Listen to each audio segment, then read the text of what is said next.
Bonjour, chers amis, à Foi et Télévision chrétienne. Notre conférencier, l'abbé Apollinaire, nous présente la 4e tranche de son enseignement qui s'intitule simplement « Voici ta mère ». Nous avons déjà vu dans notre démarche où Marie nous est présentée comme notre maman. Femme, voici ta mère, par son fils Jésus. On est parti par l'expérience. Comment est-ce qu'on peut connaître Marie? On peut la connaître de façon intellectuelle ou historique, mais on peut surtout la connaître de façon expérimentale, par l'expérience personnelle. Je trouve que c'est très important pour nous de comprendre que Marie, comme toute connaissance humaine, ça n'a pas toujours pas une relation. Donc c'est seulement dans l'amour qu'on peut vraiment connaître qui est Marie. La relation signifie vivre avec la personne. Et on conclut en disant que si nous voulons vraiment connaître Marie, il faut lui confier tous nos projets, toute notre vie, et puis savoir qu'elle est là pour nous. Et c'est surtout l'apôtre Jean qui nous la présente justement comme cette mère attentive à nos besoins, à nos préoccupations, à nos soucis. Et nous avons vu qu'à travers 2 textes de l'évangile de Jean, Jean chapitre 12, 1 à 10, et Jean chapitre 19, 25 à 27, que Jean présente Marie non pas par son nom, mais par son rôle, la mère de Dieu, la mère du Seigneur. Et souvent, il utilise le concept femme, puis il met ce concept femme sur la bouche de Jésus. Parce que pour Jésus, Marie est sa mère, certes, mais Marie est surtout la femme de la nouvelle alliance, la femme de l'alliance éternelle. Là où Ève et Adam ont failli à leur mission d'obéir à la volonté de Dieu, Marie et Jésus ont obéi à cette mission de Dieu. Et c'est pour cela que Marie devient ainsi la mère de la nouvelle alliance. Et c'est pour cela que Marie, justement, est la femme debout près de la croix pour accueillir non seulement la nouvelle vie de Jésus qui descend pour l'humanité, mais pour accueillir aussi nos vies. Marie joue ce double rôle et nous présente Jésus dans notre vie, mais elle nous prend aussi et nous donne à Jésus son Fils. À travers ce sacrifice de la croix, Marie continue donc à être justement la co-rédemptrice, donc une qui aide son Fils à sauver l'humanité. Mais la Vierge Marie est aussi perçue comme la femme de la plénitude des temps. Donc, la dernière fois, on voyait comment Marie, dans l'Apocalypse, s'est présentée comme une femme qui symbolise justement cette nouvelle naissance et symbolise aussi l'Église de Dieu, le peuple de Dieu, mais surtout une femme qui continue à engendrer pour des enfants pour Dieu. Donc, et nous sommes fiers d'être justement ces enfants parce que nous l'avons reçue comme mère, femme, voici tes enfants. Elle est donc la femme de la plénitude des temps.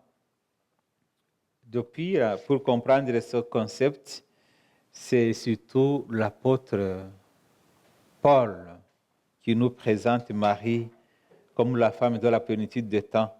Vous savez que l'apôtre Paul n'a pas connu Jésus de son vivant et par conséquent n'a pas connu justement Marie aussi, mais l'apôtre Paul a rencontré Jésus sur la route d'Emmaüs.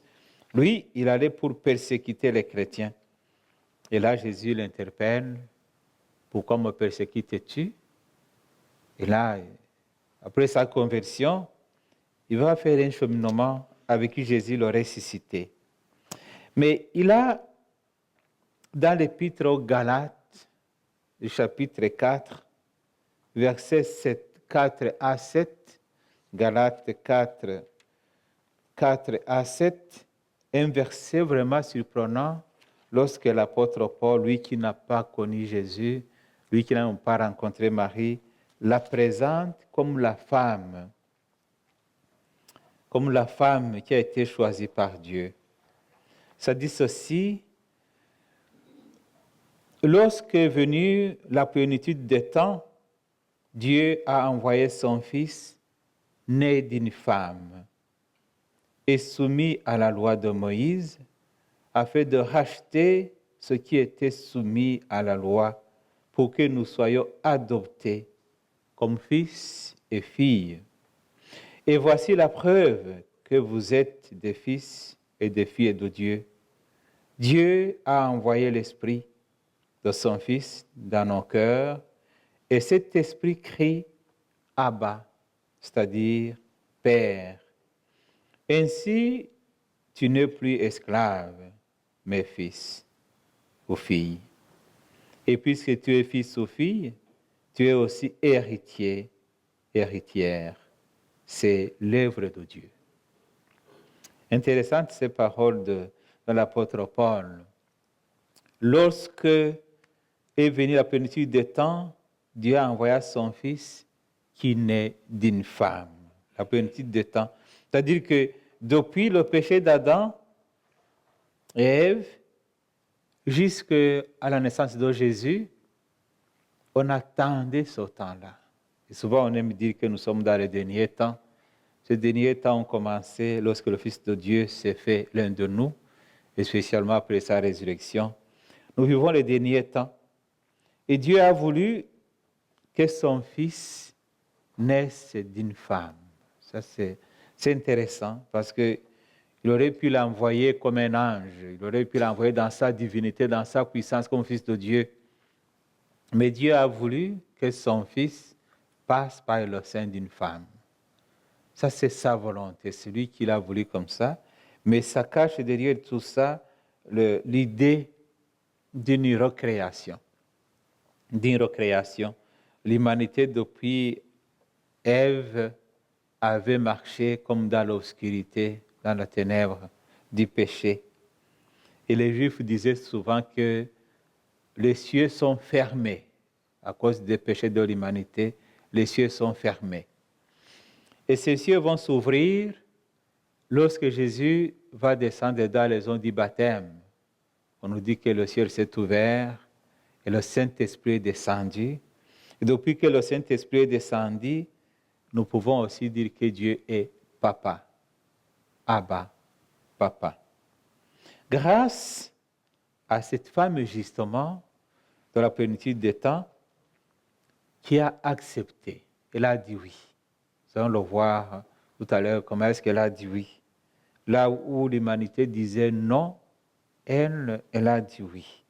Et lorsqu'elle a dit oui, les plénitudes des temps, donc le temps était accompli. Le temps était accompli parce qu'il y a une personne qui accepte la volonté de Dieu sur l'humanité. Alors, ça nous conduit peut-être à comprendre qu'il y a eu d'autres figures, il y a eu beaucoup de figures de l'Ancienne Alliance qui ont préparé l'avènement Marie.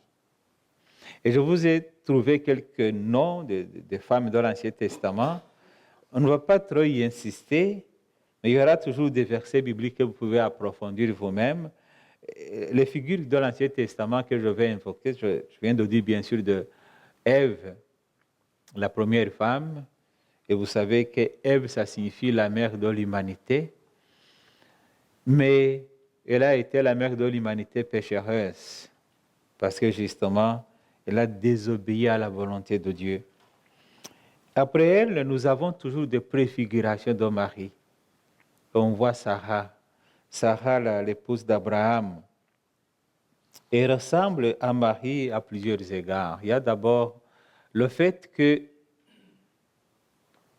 a enfanté un seul enfant, de façon miraculeuse aussi, parce qu'elle était pressentie comme stérile. Et puis elle va avoir un seul fils. Et Marie n'a pas été stérile, mais Marie a enfanté sans connaître aucun homme. Ça, c'est l'expression très fréquente, la connaissance qui est synonyme de l'amour. Dans la Bible, connaître, ça signifie aimer profondément jusqu'à faire une fusion avec la personne. Le mari qui dit « je ne connais point d'homme », dit finalement qu'est-ce qui va se passer. C'est la volonté de Dieu qui s'est manifestée pour Sarah, qui a eu un fils. C'est la volonté de Dieu qui se manifeste pour Marie, qui va devenir la mère du Fils de Dieu. Et c'est le sacrifice d'Abraham qui va sacrifier son fils et qui va être sauvé miraculeusement par l'ange qui nous invite, qui nous incite à comprendre que Marie a laissé sacrifier son fils sur la croix. Cette fois-là, Dieu n'a pas empêché son fils de mourir par amour pour nous. C'est pour cela que Marie était là, à côté de la croix, parce qu'il faudrait que quelqu'un efface le péché du monde. C'est intéressant. Le péché, c'est une réalité spirituelle. Dans l'Ancien Testament, ils utilisaient beaucoup de sacrifices, des animaux, des produits, mais ça ne pouvait pas enlever le péché intérieur. C'est ça le drame de toutes les religions qui se basent sur l'aspect extérieur. Donc, le manger, le boire, le sacrifice, des choses. Alors Jésus, sachant que le péché est une réalité plutôt spirituelle, il faudrait quelqu'un qui soit homme et Dieu pour pouvoir sauver les humains à travers la puissance divine. Ça, c'est intéressant. Nous sommes sauvés du péché, non pas par notre force, non pas par nos sacrifices, mais parce qu'il y a un Dieu qui nous a aimés jusqu'à se faire l'un de nous à travers le sein d'une femme. Ça, c'est merveilleux. La foi chrétienne, et ça c'est la beauté de la religion chrétienne, ce n'est pas une religion de l'effort, c'est une religion de l'accueil. Donc, on ne nous demande pas de faire l'effort pour aller vers Dieu. Dieu nous dit, je suis venu chez vous, accueillez-moi. Alors, ce qui nous demande, c'est la position de Marie, qui, dans sa simplicité, dans son attitude d'accueil, préfère plutôt dire, je suis la servante du Seigneur. Nous allons le voir, pour pouvoir accueillir. Alors, notre foi chrétienne, c'est que Dieu, il a envoyé son Fils. Comme il avait donné à Abraham son fils, maintenant il envoie son fils pour mourir pour nous, afin de nous libérer. Et alors c'est le sacrifice que Abraham a initié et complété à travers le Fils de Dieu. Et Marie est là, comme une maman qui sacrifie son fils pour l'humanité. L'autre femme de l'Ancien Testament qui préfigure la Vierge Marie, nous avons Myriam. Myriam, c'est la sœur de Moïse, dans Exode chapitre 15. Cette femme, on l'appelle la prophétesse. Elle était une prophétesse. C'est-à-dire qu'elle parlait au nom de Dieu. Et c'est intéressant parce que les cultures antiques, qui ne donnaient pas beaucoup de place à la femme, on voit étrangement que dans la Bible, la femme a une place importante. Donc, on ne pouvait pas nommer Moïse, Aaron, sans nommer Myriam, leur sœur. Et puis, on dit dans la Bible, justement, qu'elle dirigeait la chorale. Donc, c'était une femme qui aidait les autres à chanter dans la chorale. Mais ce qui revient vraiment, qui touche Marie, c'est que Myriam, comme Marie, c'est le même nom. Et ça signifie une femme ou une reine. De toutes les façons, une femme qu'on respecte, une femme qui a une certaine dignité. Et sur ce point, on ne peut pas avoir de femme qu'on respecte plus que Marie. Donc, Myriam préfigure cette dignité que Marie nous présente. L'autre femme, dans le livre des Juges, le chapitre 5, c'est Déborah. Déborah, c'est une femme juge. Ça, c'est intéressant parce que lorsqu'on parle de juges dans l'Ancien Testament, dans notre tête, nous pensons justement aux juges qui font la justice. Bon, les juges qui sont dans les cours. Et puis... Non, le juge de l'Ancien Testament, c'était tout. Il devrait être chef militaire, devrait être quelqu'un qui tranche justement dans les litiges entre les personnes, devrait être quelqu'un qui dirige l'armée, devrait être quelqu'un qui gère même l'économie. Donc c'était tout. Parce que le peuple n'avait pas de roi. Le roi, à ce moment-là, c'était seulement Dieu. Alors il fallait que chaque tribu, parmi les 12 tribus, se choisisse des juges. Et qu'ensemble, c'était déjà une démocratie. Hein. Là, nous sommes en 1200 avant Jésus. Donc, il faudrait que chaque tribu se choisisse des juges. Et parmi les juges, on choisissait un juge national. Donc, il y avait comme un juge pour diriger surtout l'armée à combattre. À un certain moment, tous les hommes avaient ou bien peur ou étaient dans d'autres affaires. Alors, on va choisir une femme, Déborah, pour diriger le peuple d'Israël. On va chez cette femme, les hommes sont désemparés, alors elle s'engage au combat. Là, on peut comprendre à travers elle et comment est-ce que Marie nous aide dans notre combat contre le mal, dans notre combat contre le péché, dans notre combat contre le diable. Donc, Marie, c'est cette femme qui se met au combat à nos côtés. Donc, elle est symbolisée dans l'Ancien Testament par Déborah, une femme qui s'entraîne à combattre et qui combat pour sauver son peuple. Marie aussi continue son combat pour libérer son peuple du péché. Ce n'est pas pour rien, justement, que même aujourd'hui, on la voit venir de temps à autre dans les apparitions. C'est parce qu'elle continue à combattre de notre côté. Le 13 du mois de mai, là, on célébrait justement Notre-Dame de Fatima. Notre-Dame de Fatima, c'est une des apparitions qui cause des problèmes, qui continue à causer même aujourd'hui, parce que justement, ça parle beaucoup des secrets de Fatima. Il y a des secrets qui ont été révélés, puis le troisième secret apparemment aurait été révélé aussi. Mais qu'est-ce qu'on voit, c'est que Marie, dans les apparitions de Fatima acceptées par l'Église, et dit, à la fin, mon cœur immaculé triomphera. C'est-à-dire, c'est une femme qui combat à nos côtés. C'est une femme qui continue à dire, il y a le dragon rouge, le diable, il y a tout ce que nous voyons qui combattent contre l'Église ou contre la foi, mais ce n'est pas le dernier mot. Le dernier mot appartient au cœur immaculé de Marie, comme elle nous dit justement à travers les enfants de Fatima. Donc c'est comme Déborah qui dit à la fin, je vais triompher contre les ennemis. L'autre nom, c'est Judith.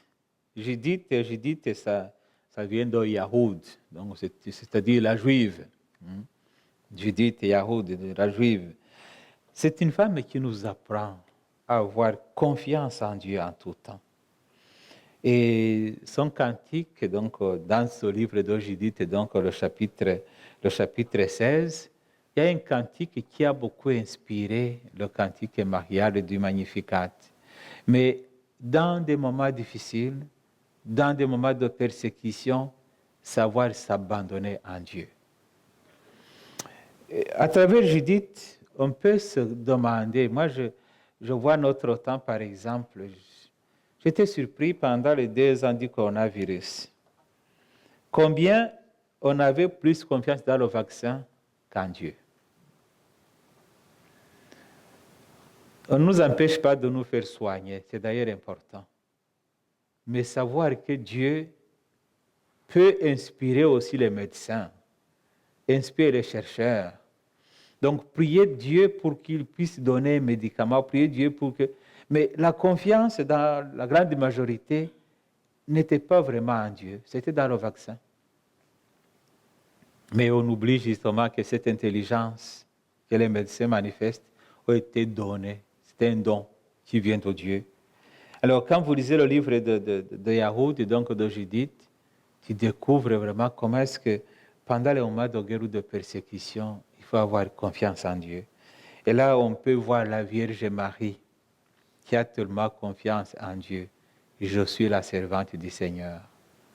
On peut voir Marie qui prend le chemin de l'exil en Égypte. Il n'y a pas de situation humaine que nous pouvons vivre que Marie n'a pas vécue. Elle a été même exilée, elle a été même réfugiée.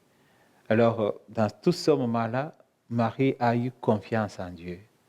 Le fiat, donc je suis la servante du Seigneur, j'accepte, oui, d'accord. Il ne l'a pas dit seulement une seule fois, comme nous allons le voir. Elle a dit toute sa vie. C'était dit toujours fiat, fiat. J'accepte, j'accepte, je me confie en toi. Même sur la croix, il disait fiat, à la volonté de Dieu. Alors, Judith nous apprend à faire confiance en Dieu. Alors là, on se questionne, mais lorsque je suis dans des situations difficiles, est-ce que Dieu a la première place ou je recours à Dieu lorsque je vois que les autres choses ne marchent pas? Parce que pour pas mal de personnes, Dieu est comme le cinquième roue, vous voyez, le pneu de réserve. Souvent, on ne sait même pas si on a dans la voiture. On y pense quand il y a peut-être une crevaison. Là, tu dis, est-ce qu'il y a un roue de réserve? Alors, parfois, on prend Dieu comme le pneu de réserve. On ne pense jamais à lui, sauf dans des moments de malheur. Alors que toute notre vie devrait être d'abord Dieu. Donc, du matin au soir, faire confiance en Dieu. Et ça se voit justement dans notre vie de prière. Ce n'est pas difficile de découvrir où est la place de Dieu dans ma vie.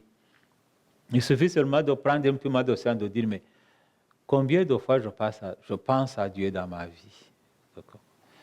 Par jour. Est-ce que Dieu a vraiment la première place? Ou poser la question autrement. À quoi est-ce que je pense le plus souvent? Et là, tu peux découvrir la place de Dieu en toi, ou la place de telle personne, la place des choses. Alors, pour Marie, la première place est pour Dieu. C'est pour cela, justement, qu'elle est la pleine de grâce. L'autre femme de l'Ancien Testament que je vais vous présenter, c'est la reine Esther. Lorsque je dis ceci, c'est pour vous inviter à lire ces livres. Le livre de la reine Esther, c'est une femme qui intercède pour son peuple. Le peuple juif persécuté, donc, disons, donné pour mourir par le roi, et la reine Esther est là pour intercéder pour son peuple. Et à travers elle aussi, on découvre que Dieu n'abandonne jamais son peuple. N'abandonne jamais son peuple. Et nous savons justement la place de Marie. Et puis on dit que Esther, elle est belle. Belle, ça c'est d'où vient le mot charisme, lorsqu'on parle de charisme. On dit une femme charmante, c'est-à-dire qu'elle est belle. Donc, c'est ça. Lorsqu'on dit que Marie est belle, tu es belle entre toutes les femmes, c'est-à-dire qu'elle est à la fois belle et bonne. Il y a les deux qualités. Donc, le charme, c'est-à-dire, elle est belle pour attirer Dieu, et elle attire Dieu parce qu'elle est belle. Donc, ce sont les deux aspects du point de vue, même si on peut parler ainsi. Alors, je dis qu'Esther était belle pour attirer le roi, et lorsqu'elle présentait sa prière, le roi pouvait comprendre, pouvait l'écouter, parce qu'elle était charmante. Mais devant Dieu aussi, elle avait ce charme, elle avait ce charisme, donc ce charisme de pouvoir attirer pour rassembler. Alors bien sûr, lorsqu'on parle de cette beauté justement de la reine Esther, on ne peut pas ne pas penser à la Vierge Marie. Belle entre toutes les femmes, bénie entre toutes les femmes. Et une femme qui intercède depuis la Pentecôte, elle intercède pour le peuple de Dieu. Elle intercède pour nous et parce que toutes les générations la nomment toujours la bienheureuse, mais surtout parce qu'elle a cru. C'est elle qui a cru, comme nous allons le voir. Donc Marie est est là pour intercéder. Évidemment, on pourrait continuer la liste. On ne peut pas ne pas dire, par exemple, Rebecca, la femme d'Isaac. Elle aussi, qui est une femme qui fait grandir ses enfants. Rachel, la femme belle de Jacques et de Jacob, qui prend son temps aussi pour la faire l'aimer, prend son temps pour l'aimer et puis regarder. On ne peut pas ne pas penser à la femme comme Ruth. Ruth, cette Moabite, cette étrangère, qui devient étrangement la grand-mère de David. Donc, là, ça prépare l'universalité de la foi.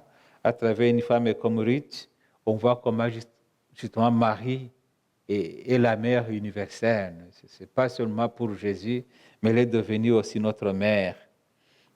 Et puis, bien sûr, Anne. Anne, la mère de Samuel, qui, son cantique va beaucoup inspirer le Magnificat de la Vierge Marie. Donc, voyez-vous, Dieu a, pendant la plénitude des temps, il a fait justement que Marie soit la femme de la promesse, mais ça avait été préparé depuis longtemps. Alors, à travers toutes ces femmes de l'Ancien Testament, on préparait l'avènement de Marie. Avec Marie, les femmes du Nouveau Testament sont aussi des femmes bénies parce que Marie est pleine de grâce. Amen. Mais le message que Marie reçoit va au-delà de soi sans crainte, parce que c'est un message qui lui dit qu'elle a été choisie de façon exceptionnelle par Dieu. De tout ce que nous avons dit dans nos catéchèses du passé, c'est que Marie, c'est une femme exceptionnelle, non pas parce que nous l'avons rendue exceptionnelle, mais parce que Dieu a fait des merveilles en elle, que personne d'autre ne peut changer. Donc Dieu a accompli des merveilles dans la Vierge Marie parce qu'il lui dit, contrairement aux autres humains, tu vas concevoir par l'œuvre de l'Esprit Saint.